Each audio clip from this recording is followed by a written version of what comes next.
Voilà, donc là je vous présente un nouveau fauteuil roulant. C'est plutôt un fauteuil qu'on utilise juste pour pousser une personne. Hein, vous avez vu, vous n'avez pas les roues sur les côtés, hein, d'accord? Donc il est très léger.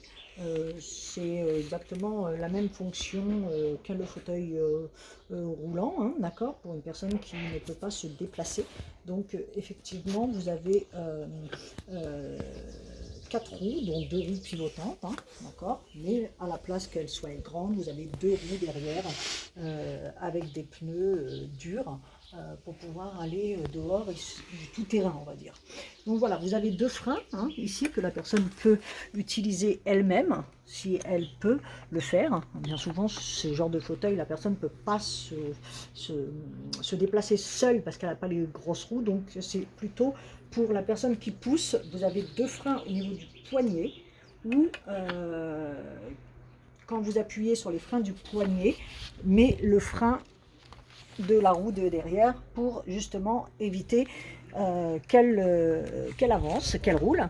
Et ensuite, si par exemple la personne reste assise à un endroit, veut s'arrêter à un endroit, et bien là vous mettez jusqu'au cran pour que la personne soit en sécurité. Si vous voulez la lever du fauteuil pour la transférer sur une chaise ou autre.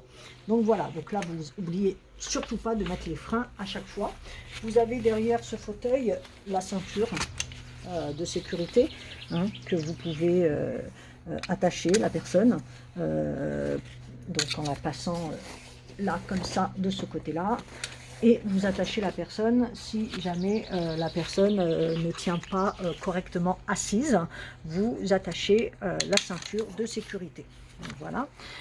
Vous avez également, vous avez pu apercevoir derrière, vous avez un petit sac pour pouvoir transporter le téléphone portable, le petit sac pour mettre les papiers, ou voilà, un petit sac à dos qui est derrière.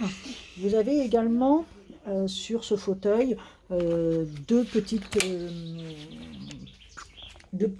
crochets, hein, que vous pouvez utiliser pour baisser le fauteuil, hein, d'accord, le dossier. Et ça, c'est surtout pour le plier quand vous voulez aller en voiture et que vous avez un petit coffre, vous pouvez le plier.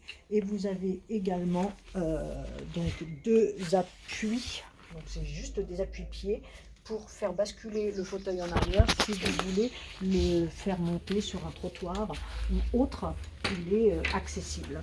Donc voilà, vous avez toujours le système de cale-pied qui s'enlève, d'accord. Donc on tourne le cale-pied et on le soulève en appuyant sur la manette. Et pour le remettre, on le met comme ça, sans appuyer, et on tourne le cale-pied. Donc là, voilà, des deux côtés, et le cale-pied avec les sangles pour pouvoir mettre les chaussures à l'intérieur afin que la personne ne tombe pas.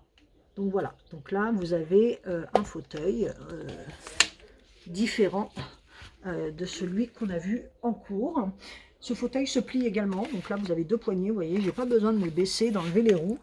Vous avez 2 poignées que vous appuyez, voilà, enfin que vous levez, pardon, et ensuite, voilà, en forme de sac, vous pouvez le transporter pour le mettre dans le coffre de la voiture ou autre. Donc effectivement, une fois plié, il rentre tout à fait dans le coffre d'une voiture sans trop démonter tout.